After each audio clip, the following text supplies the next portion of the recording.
नमस्कार दोस्तों, स्वागत है आप सभी का अपने चैनल एनालाइज 16 पर। दोस्तों आज है 24 जनवरी और 24 जनवरी की सभी शिफ्टों का आपका जो एग्जाम है SSCGD का समाप्त हो गया है। तो आज की इस वीडियो में हम लोग देखेंगे सभी शिफ्टों में पूछे गए जीके जीएस के प्रश्न विद एक्स्ट्रा फैक्ट्स के साथ। तो वीडियो को अंत तक देखिएगा। चैनल पर नए होंगे चैनल को सब्सक्राइब कर लीजिएगा, नोटिफिकेशन बेल को ऑल पे क्लिक जरूर कर लीजिएगा। PDF आपको टेलीग्राम चैनल मिल जाएगा, लिंक डिस्क्रिप्शन में दिया गया है। ठीक है, चलिए वीडियो को शुरू करते हैं बिना किसी देरी के।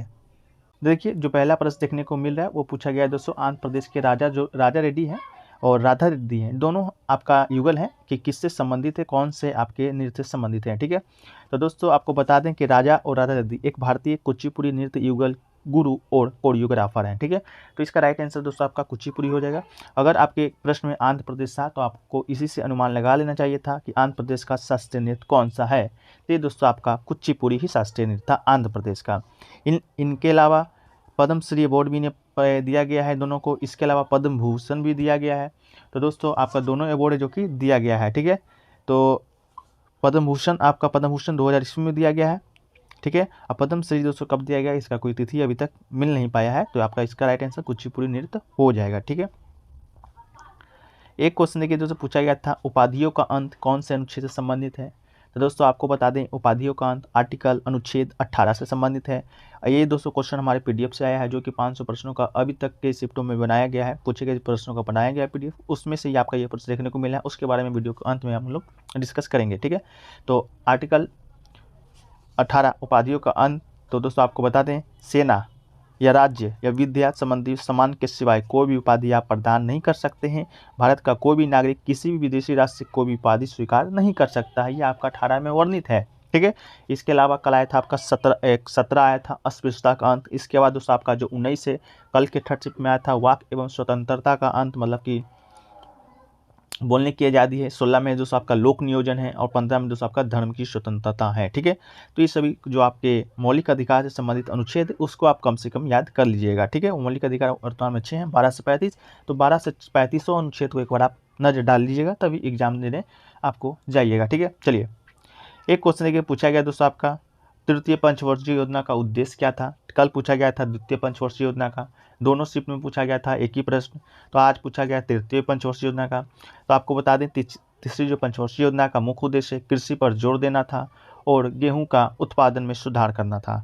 ये योजना कब से कब तक चला था, तो 61 से 66 तक की अवधि के लिए बनाया गया था।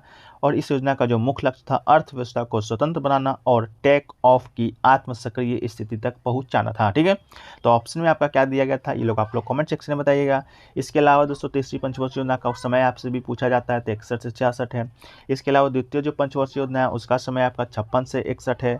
और दोस्तों जो पहली पंचवर्षीय योजना है वो आपका 51 से 56 है। ये सभी जो आपके पंचवर्षीय योजना है सभी एग्जाम में आपके पूछे जा चुके हैं। ठीक है, चलिए अगला जो क्वेश्चन देखिए पूछा गया था दोस्तों आपका वंदे मातरम गीत के रचयिता कौन है। तो दोस्तों आपको बता दें कि बंकिम चंद्र चटर्जी ने वंदे मातरम की रचना 1870 के दशक में किया था। ठीक है, तो बंकिम चंद्र चटर्जी इसके राइट आंसर हो जाएंगे। आनंद मठ दोस्तों वंदे मातरम जो आपका गीत है वो कौन से पुस्तक से लिया गया है। तो आनंद मठ एक पुस्तक है जो कि मूल रूप से बंगाली भाषा में है। ठीक है, उसी पुस्तक से वंदे मातरम गीत को आपका लिया गया है। ठीक है, तो आप इसके अलावा जन गण मन के रचयिता कौन है। तो आपके रविंद्रनाथ टैगोर हैं। तो कोई शक नहीं है कि जब आपका राष्ट्रीय गीत पूछा गया है तो राष्ट्रीय गान भी नहीं पूछा जाए। ठीक है, एक क्वेश्चन देखिए पूछा गया था फर्स्ट मेजर ध्यानचंद अवार्ड किसे दिया गया था। तो फर्स्ट मेजर ध्यानचंद अवार्ड दोस्तों बता दें आपको, पहले आपको बता देते हैं कि मेजर ध्यानचंद अवार्ड का जो पहले का नाम था वो दोस्तों आपका राजीव गांधी खेल रत्न अवार्ड था। ठीक है, इस पुरस्कार के जो पहले प्राप्तकर्ता थे शतरंज के ग्रैंड मास्टर विश्वनाथ आनंद। ठीक है, विश्वनाथ आनंद जी को पहला जो आपका राजीव गांधी खेल रत्न अवार्ड है वो दिया गया था, जिन्हें वर्ष 1991 से 92 में अपने प्रदर्शन के लिए सम्मानित किया गया था। ठीक है, इसके अलावा मेजर ध्यानचंद पुरस्कार या पहले का नाम आपका राजीव गांधी खेल रत्न पुरस्कार था, भारत में दिया जाने वाला सबसे बड़ा खेल पुरस्कार है। इसके अलावा 2021 में किन्हें किन्हें मिला है। तो मिताली राज को मिला है, रवि कुमार दहिया जी को मिला है, इसके अलावा कृष्णा नायर जी को मिला है और प्रमोद भगत जी को मिला है 2021 में। ठीक है, आपका ये राजीव गांधी खेल रत्न वो 2022 का अभी तय शायद नहीं मिला है। आपका 26 जनवरी के दिन अनाउंस होगा कि किसको किसको मिलना है और किसको किसको नहीं मिलना है। ठीक है, इसके अलावा दोस्तों आपसे पूछा गया था कि SC ST का जो आरक्षण है कितने सालों के लिए बढ़ाया गया है। तो दोस्तों आपको बता दें इसका जो राइट आंसर था आपका 10 ईयर था। ठीक है, ST/ST का जो आरक्षण है अभी आपका 10 साल के लिए बढ़ाया गया है, शायद आपका 2026 तक का। ठीक है, फिर 2026 तक के बाद फिर से बढ़ाया जाएगा 10 सालों के लिए। तो ये 10 साल कर करके दोस्तों आपका ये आरक्षण है जो कि आपको बढ़ाया जाता है, तो आपका 10 साल इसका राइट आंसर था। ठीक है, एक क्वेश्चन देखिए पूछा गया था, दिल्ली, चेन्नई, मुंबई और डैश जो आपका राष्ट्रीय राजमार्ग 48 है वो किसको जोड़ता है, ये पूछा गया था। तो उसका राइट आंसर दोस्तों आपका कोलकाता था। ठीक है, कोलकाता राइट आंसर था, ऐसा स्टूडेंट का कहना है। तो आपको बता दें कि राष्ट्रीय जो राजमार्ग है 48 दिल्ली और चेन्नई शहर को जोड़ता है। यह भारत के राज्यों जयपुर, उदयपुर, अहमदाबाद, सूरत, मुंबई, पुणे, तुमकुर, बेंगलुरु और बेलोर से होकर निकलता है। तो कौन सा राष्ट्रीय राजमार्ग आपके क्वेश्चन में दिया गया था, शायद इसका पूर्वानुमान नहीं लगा सकते हैं, लेकिन आपका कोलकाता जो था बिल्कुल राइट आंसर था। ठीक है, कोलकाता दोस्तों आपका राइट आंसर था। दिल्ली, चेन्नई, मुंबई और डैश को डैश हाईवे जोड़ता है, तो कोलकाता आपका सही आंसर था। ठीक है, एक क्वेश्चन देखिए दोस्तों पूछा गया था आपका मेगास्थनीज के बारे में। मेगास्थनीज से कोई संबंधित प्रश्न पूछा गया था कि उसमें कितने दुर्ग बने हुए थे। मेगास्थनीज का एक पुस्तक है इंडिका जो कि पाटलिपुत्र मौर्य साम्राज्य का आपका विवरण प्रदान करता है, शायद वो पूछा गया होगा कि इंडिका मेगास्थनीज को जो रचित पुस्तक है इंडिका उसमें कितने दुर्ग आपका पता चल सका है। तो आपको बता दें कि नगर के चारों ओर एक दीवार है जिसमें 64 द्वार और 570 दुर्ग बने हुए हैं। तो आपके ऑप्शन में भी दोस्तों शायद 570 दिया गया था, जो कि बिल्कुल राइट आंसर हो जाएगा। इसकी जो लंबाई है 9.5 मील और चौड़ाई 1.25 मील है। ठीक है, तो आपका ये पूछा गया था। मेगास्थनीज चंद्रगुप्त मौर्य का आया था दूत बनकर। एक क्वेश्चन देखिए पूछा गया था, मई 2022 में दिल्ली का न्यू कमिश्नर किसे नियुक्त किया गया है। कल दोस्तों पूछा गया था दिल्ली का मुख्य सचिव किसे नियुक्त किया गया है। आज न्यू कमिश्नर आया है, तो शायद आपके ऑप्शन में संजय अरोरा थे, जो कि बिल्कुल राइट आंसर हो जाएंगे। ठीक है, इसके अलावा आपको दिल्ली के जो नए मुख्य सचिव बनाए गए हैं वो दोस्तों आपका कल के क्वेश्चन पूछा गया था, तो वो नरेश कुमार जी को बनाया गया है। ठीक है, तो उसका राइट आंसर आपका नरेश कुमार था। ठीक है, इसके अलावा दोस्तों आपको बता दें एक क्वेश्चन पूछा गया दोस्तों आपका उत्तराखंड में कोई दोस्तों आपका ये हुआ था उपचुनाव हुआ था, उसमें दोस्तों पूछा गया था कौन जीते हैं। तो अभी दोस्तों उत्तराखंड में दोस्तों आपको बता दें तो आपको चंपावत जो उपचुनाव है दोस्तों अभी हाल ही में आयोजित हुआ है। ठीक है, चंपावत चुनाव हाल ही में आयोजित हुआ है, तो उसके जो विजेता है पुष्कर सिंह धामी जी हैं, तो आपके राइट आंसर हो जाएंगे। और उत्तराखंड के मुख्यमंत्री भी दोस्तों आपके कौन है, तो आपका यही पुष्कर सिंह धामी जी ही हैं। ठीक है,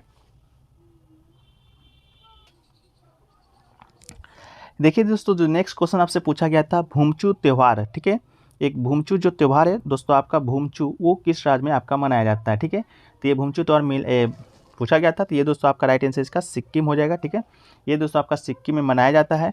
और भूमचू या पवित्र जल से युक्त पात्र को खोलना सिक्किम के सबसे पवित्र उत्सव में से एक है। तिब्बती कैलेंडर के पहले महीने के 15वें दिन ये आपका तसीडिंग मत पर भूमचू त्यौहार को मनाया जाता है, तो इसका आपका राइट आंसर सिक्किम हो जाएगा। ठीक है, एक क्वेश्चन देखिए दोस्तों पूछा गया था आपका कि सौर सेल से क्या लाभ होता है। ठीक है, सौर सेल से क्या लाभ है ये पूछा गया था। ठीक है, सौर सेल वाला आपका पूछा गया था कि क्या लाभ है। तो सौर सेल दोस्तों आपको बता दें कि एक ऐसी युक्ति है जिसकी सहायता से सौर ऊर्जा मतलब कि प्रकाश ऊर्जा को विद्युत ऊर्जा में परिवर्तित कर देता है। सौर सेल में पीएन संधि डायोड का पीएच क्षेत्र को पतला रखा जाता है, जिसमें इस प्रकार प्रकाश बिना अधिक अवशोषित हुए सीधे संधि डायोड पर पहुंच जाता है। ठीक है, तो आपका सौर सेल वाला जो आपका प्रश्न बना था वो दोस्तों आपका पूछा गया था सौर सेल से क्या लाभ है। तो ऑप्शन में शायद दिया गया था इसके पुर्जे चलायमान होते हैं या पुर्जे चलायमान नहीं होते हैं। इसके अलावा 2 और ऑप्शन आया था, तो आप लोग इसका राइट आंसर कॉमेंट सेक्शन में जरूर बताने का प्रयास है जो कि कीजिएगा। ठीक है, एक क्वेश्चन देखिए दोस्तों पूछा गया था आपसे पिरामिड का आधार चौड़ा होता है और डैश संकीर्ण होता है। ये दोस्तों आपसे पूछा गया था कि पिरामिड के बारे में पूछा गया था कि जो पिरामिड का आकार है वो आपका तो चौड़ा होता है, इसके अलावा डैश और संकीर्ण होता है, ये पूछा गया था। तो दोस्तों आपको बता दें कि जो पिरामिड है वो दोस्तों आपका सीधा बनता है। ठीक है, क्योंकि परितंत्र के विविध पोषकों स्तर पर 90% जो ऊर्जा है स्वयं व्यय हो जाता है। और इसका राइट आंसर दोस्तों आपका क्या होगा, शायद सीधा ही आपका ऑप्शन में दिया गया होगा, तो आपका राइट आंसर आपका हो जाएगा पिरामिड के आकार का। ठीक है, एक क्वेश्चन दोस्तों पूछा गया था आपका योग दिवस 2022 का थीम पूछा गया था आपसे। तो दोस्तों आपको बता दें योग दिवस 2020 का थीम था वो दोस्तों था आपका योगा एट होम। इसका राइट आंसर क्या हो जाएगा दोस्तों आपका योगा एट होम, इसका 2020 का थीम था, तो आप सही आंसर कर लीजिएगा।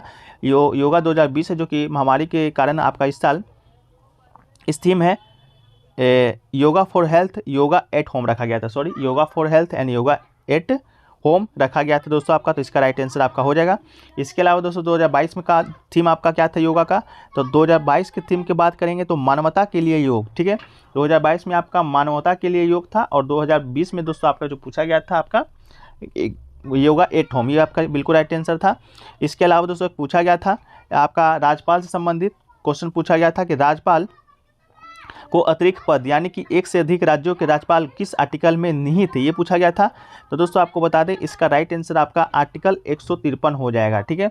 आर्टिकल 153 इसका राइट आंसर है। एक या एक से अधिक राज्यों का एक राज्यपाल हो सकता है, आपका आर्टिकल 153 में वर्णित है। 154 दोस्तों आपका राज्य की कार्यपालिका की शक्ति राज्यपाल में निहित होता है, आपका अनुच्छेद 154 में है।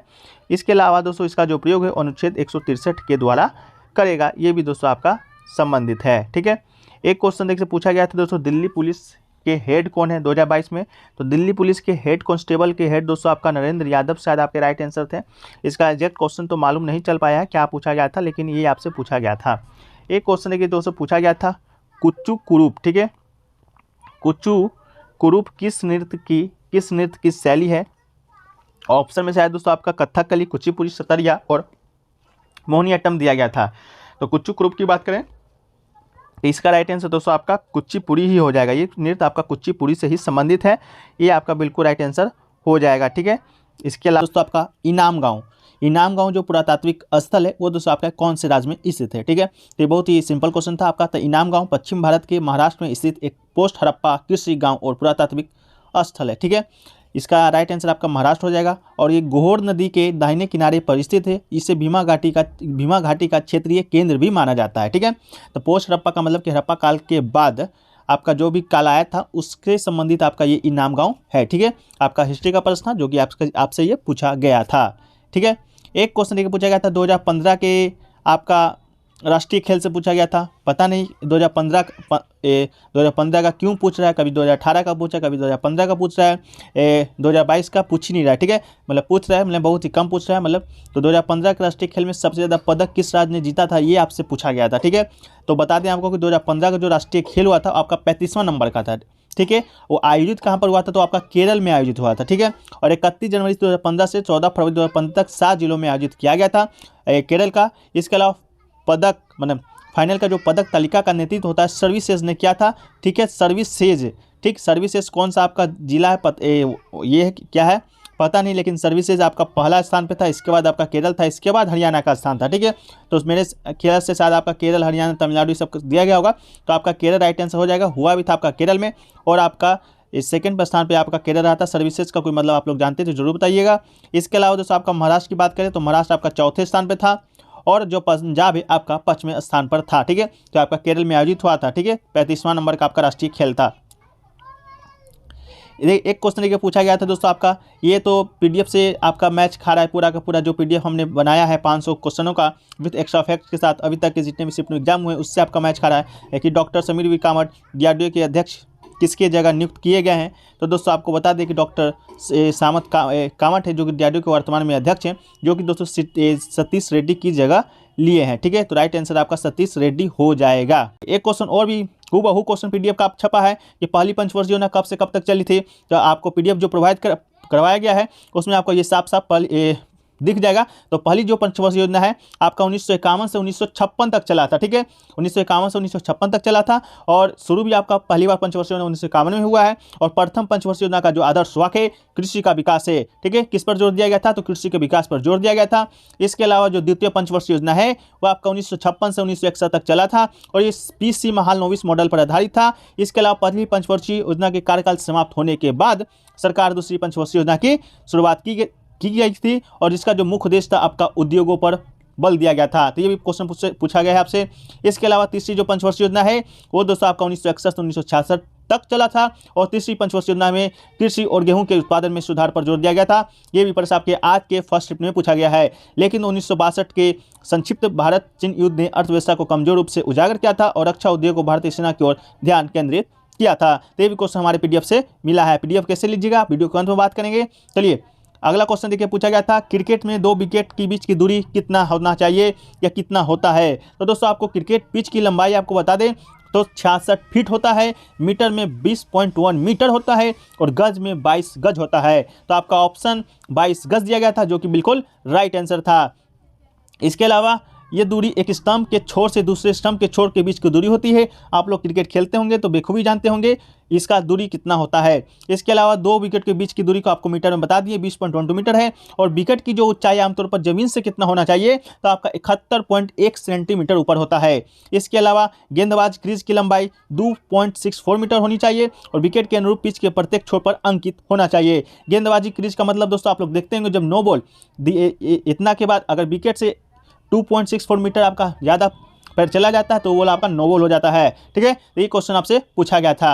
एक क्वेश्चन देखिए पूछा गया था, ये भी क्वेश्चन दोस्तों डायरेक्ट पीडीएफ से आपका आया है कि राज्य का कार्यपालिका का प्रमुख कौन होता है। तो राज्य का कार्यपालिका का प्रमुख दोस्तों आपका राज्यों में राज्यपाल होता है और दोस्तों आपका केंद्र में या भारत के केंद्र में आपका केंद्र स्तर पर आपका राष्ट्रपति होता है।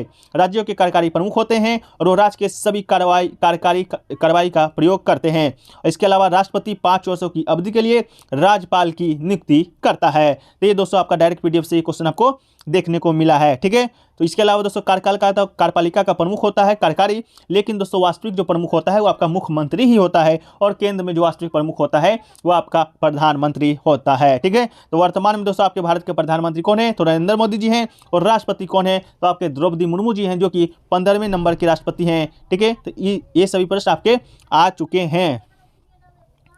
एक क्वेश्चन देखिए दोस्तों पूछा गया था कि केन्या का जो राजधानी दोस्तों आपका केप टाउन है, तो केन्या का राजधानी आपसे पूछा गया था। हालांकि ये क्वेश्चन आपका रीजनिंग में शायद पूछा गया था, फिर भी आपका जीके जीएस के पॉइंट ऑफ व्यू से बहुत इंपॉर्टेंट हो जाता है। तो केन्या का राजधानी दोस्तों आपका नैरोबी बिल्कुल राइट आंसर था। ठीक है, केन्या का आपका केप टाउन है, केन्या का आपका नैरोबी है। तो भारत का राजधानी क्या होगा, ये लोग आप लोग कमेंट सेक्शन में बताना चाहते हैं तो बता दीजिएगा।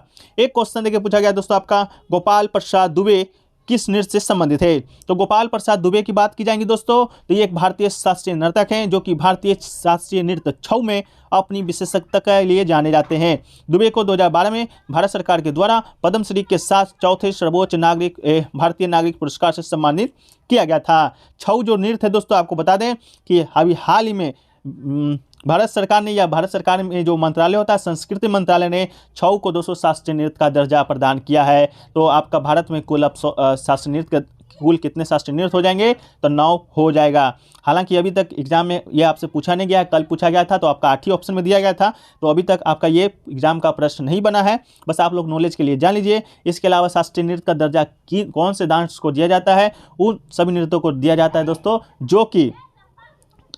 जो नृत्य आपका कोई नहीं करता है, मतलब कि लुप्त होने के कगार पर होता है, उसी नृत्य को आपको शास्त्रीय नृत्य का दर्जा दिया जाता है। भारत में भी वर्तमान में 8 है, लेकिन 6 नृत्य को भी दिया गया है संस्कृति मंत्रालय के द्वारा। तो आप लोग अपडेट रहिएगा। ठीक है, चलिए एक क्वेश्चन देखिए पूछा गया दोस्तों, हरित क्रांति का द्वितीय चरण के संबंधित प्रश्न पूछा गया था कि हरित क्रांति का जो द्वितीय चरण है वो दोस्तों आपका कब हुआ था। तो दोस्तों आपको मालूम होगा भारत में जो हरित क्रांति का शुरुआत हुआ था पहली बार 1967 में हुआ था, लेकिन प्रथम हरित क्रांति के बाद 1983 से 1984 में द्वितीय हरित क्रांति का शुरुआत हुआ था। तो आपके ऑप्शन में शायद दशक दिया गया था, तो 1980 से 1990 का दशक है, उसमें द्वितीय हरित क्रांति आपका शुरू हुआ था, जिसमें अधिक अनाज उत्पादन, निवेश और किसानों को दी जाने वाली सेवाओं का विस्तार हुआ है। ठीक है, इसके अलावा भारत में हरित क्रांति के जो जनक हैं वो आपका एस स्वामीनाथन हैं, और जो विश्व स्तर पर के हरित क्रांति के जो जनक हैं वो आपके नॉर्मन बोरलॉग हैं, जो कि दोस्तों आपका अमेरिका के निवासी हैं और मोरक्को से हरित क्रांति की शुरुआत किए थे। भारत में आपका हरित क्रांति का शुरुआत पंजाब से हुआ था। तो हरित क्रांति से आपका हर शिफ्ट में एक क्वेश्चन जरूर बन रहा है, चाहे वो किसी भी तरह से बने। ठीक है, चलिए एक क्वेश्चन देखिए दोस्तों पूछा गया था, छतों पर जल संरक्षण कौन सा राज्य शुरू किया है। छतों पर जो वर्षा जल होता है उसका संरक्षण करने वाला आपका भारत का पहला राज्य पूछा था, तो इसका राइट आंसर आपका तमिलनाडु हो जाएगा।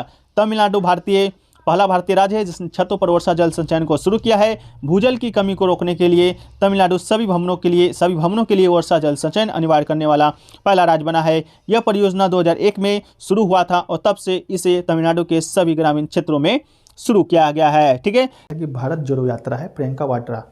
भारत जोड़ो यात्रा आपको मालूम होगा राहुल गांधी जी के द्वारा शुरू किया गया था, जो कि अभी तक चल भी रहा है। उसमें पूछा गया था कि प्रियंका वाड्रा जो उनकी बहन है वो कहाँ आकर मिली थी। ऑप्शन में आपका दिया गया था कर्नाटक दिया गया था, केरल, उत्तर प्रदेश या तमिलनाडु, इस प्रकार करके ऑप्शन दिया गया था।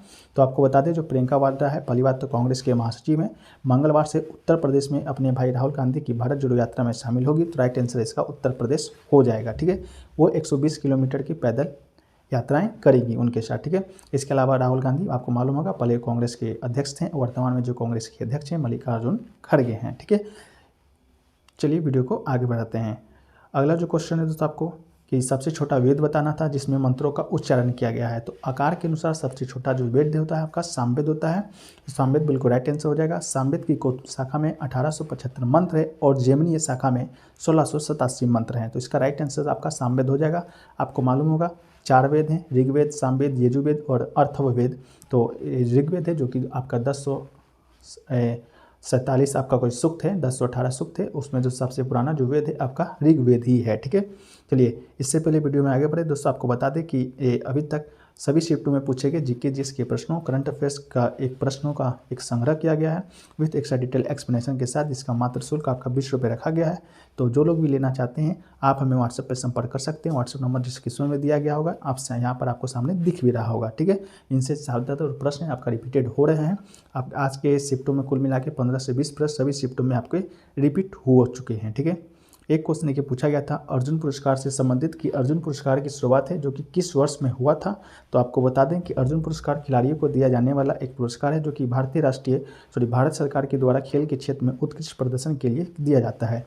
इस पुरस्कार का जो प्रारंभ है 1961 में हुआ था। पुरस्कार स्वरूप 15 लाख रुपए की राशि है, अर्जुन की काष्ठ प्रतिमा है और एक प्रशस्ति पत्र दिया जाता है। तो ये आपका खिलाड़ी को ही दिया जाता है खेल के क्षेत्र में अर्जुन पुरस्कार, जो कि 1961 ईस्वी में आपका दिया गया था। सुबह क्वेश्चन में पूछा गया था आपका राजीव गांधी खेल रत्न के बारे में कि पहला किसे दिया गया था। तो इसका राइट आंसर विश्वनाथ आनंद था। तो अर्जुन पुरस्कार पहला किसको दिया गया था ये लोग भी आप लोग देख लीजिएगा, इसका अभी हम लोग ये पीडीएफ में शामिल नहीं कर पाए हैं। ठीक है, एक क्वेश्चन देखिए पूछा गया दोस्तों आपका उच्च न्यायालय है जो कि कौन से भाग में है। ठीक है, अगर उच्च न्यायालय पूछा गया होगा राज्यों का उच्च न्यायालय तो वो दोस्तों आपका भाग 6 में हो जाएगा। ठीक है, भाग 6 में राज्यों का जो उच्च न्यायालय होता है वो आपका भाग 6 में वर्णित है। इसके अलावा जो सुप्रीम कोर्ट की बात करेंगे तो सुप्रीम कोर्ट संविधान के भाग 5 में वर्णित है। ठीक है, सुप्रीम कोर्ट संविधान के भाग 5 में अनुच्छेद 124 से 147 तक भारत के सर्वोच्च न्यायालय की स्वतंत्रता, अधिकार, प्रक्रिया और सर्वोच्च न्यायालय के अन्य पहलुओं से संबंधित है। तो भारत का उच्च न्यायालय दोस्तों आपको बता दें सुप्रीम कोर्ट है, लेकिन राज्यों में भी उच्च न्यायालय होता है, सभी राज्यों का अपना अलग अलग उच्च न्यायालय होता है। तो कौन से उच्च न्यायालयों का जिक्र आपके प्रश्न में किया गया था उसका अभी तक पता नहीं लग पाया है। तो आपका राज्यों का उच्च न्यायालय भाग 6 में है और भारत का जो सुप्रीम उच्च न्यायालय है जो कि सुप्रीम कोर्ट है वो आपका भाग 5 में है, अनुच्छेद 124 से 147 तक है। तो आप लोग कमेंट सेक्शन में बताइएगा। एक क्वेश्चन देखिए पूछा गया था आपातकाल की जो घोषणा है कौन करता है। तो भारत में आपातकाल सिर्फ राष्ट्रपति के द्वारा ही लगाई जा सकती है। तो इसका राइट आंसर राष्ट्रपति हो जाएगा।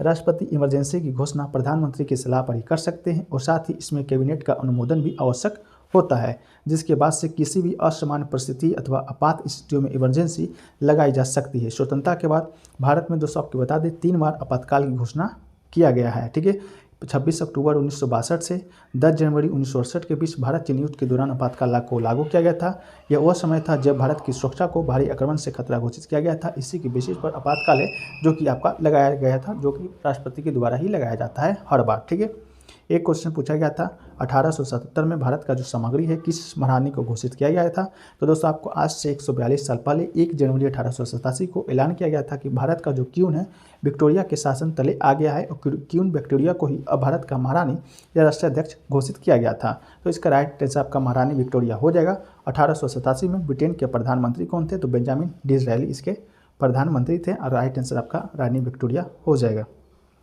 एक क्वेश्चन देखिए आपसे पूछा गया था 36वां राष्ट्रीय खेल कहाँ हुआ है। राष्ट्रमंडल खेल नहीं पूछा गया, राष्ट्रमंडल आपका सेकंड से थर्ड शिफ्ट में पूछा गया था। 36वां राष्ट्रीय खेल पूछा गया था तो गुजरात के अहमदाबाद में स्थित नरेंद्र मोदी स्टेडियम में 36वें राष्ट्रीय खेल की शुरुआत किया गया था। तो आपका इसका राइट आंसर गुजरात हो जाएगा। अगर राष्ट्रमंडल खेल 2022 ये कहाँ हुआ था तो इसको भी बता देते हैं, आपका इंग्लैंड बर्मिंघम में हुआ था, जो कि थर्ड शिफ्ट में पूछा गया था।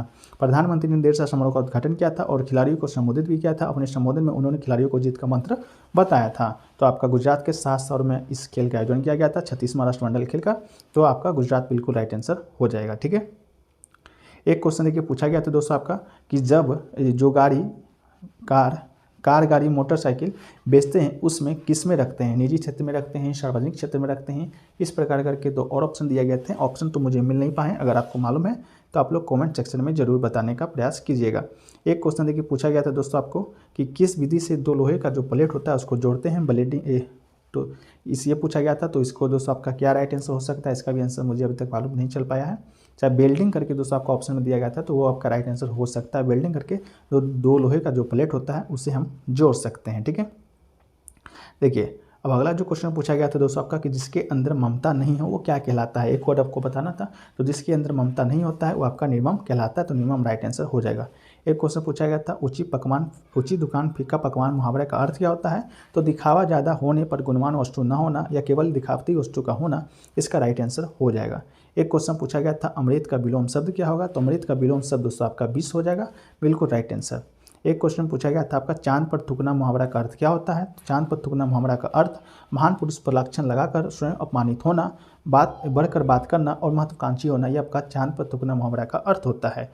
इसके अलावा सूर्य पर थूकना मुहावरा का अर्थ क्या होता है। तो सूर्य पर थूकना मुहावरा का अर्थ दोस्तों निर्दोष व्यक्ति को दोषी ठहराना सूर्य पर थूकना मुहावरा का अर्थ है, जो कि आपका होता है, ठीक है।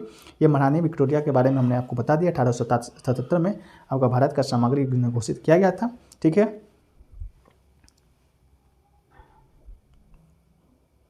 के अलावा दोस्तों अभी 4th शिफ्ट के जो क्वेश्चन हैं बहुत कम मिले हैं, मैं मानता हूं, लेकिन जो इसका जो PDF आपको बनेगा उसमें आपको सारे क्वेश्चन को प्रोवाइड कराया जाएगा। PDF आपको इसका टेलीग्राम पे मिल जाएगा, लिंक डिस्क्रिप्शन में दिया गया है, तो वहां से जाके आप लोग ज्वाइन हो जाइएगा, ठीक है। इसके बाद जो लोग भी क्यूज़ देना चाहते हैं, क्यूज़ भी रखा गया है मात्र 20 रुपये में। उसको दोस्तों आपको करने के लिए व्हाट्सअप नंबर पर संपर्क कीजिएगा, तो आपको क्यूज़ के बारे में भी सारा डिटेल जो कि बता दिया जाएगा, ठीक है। तो चलिए दोस्तों मिलते हैं आपके नेक्स्ट के वीडियो में। चैनल को सब्सक्राइब कर लीजिएगा, नोटिफिकेशन बेल को भी ऑल पे क्लिक कर लीजिएगा, और चैनल पे नए हैं चैनल को सब्सक्राइब कर लीजिएगा। इसके अलावा PDF टेलीग्राम पे भेज दीजिएगा, और ऑल शिफ्ट का जो PDF आप खरीदना चाहते हैं तो व्हाट्सअप नंबर पर संपर्क कीजिएगा। व्हाट्सअप नंबर दोस्तों आपको ऊपर बताया गया था, इसके अलावा डिस्क्रिप्शन में भी दे दीजिएगा 9973741666 दोस्तों आपका इसका व्हाट्सअप नंबर है, ठीक है। तो वीडियो को यहीं पर समाप्त करते हैं, मिलते हैं नेक्स्ट वीडियो में। वीडियो कैसा लगा कमेंट सेक्शन में जरूर बताइएगा, और कुछ परेशानी होगा तो व्हाट्सअप नंबर पर संपर्क कीजिएगा।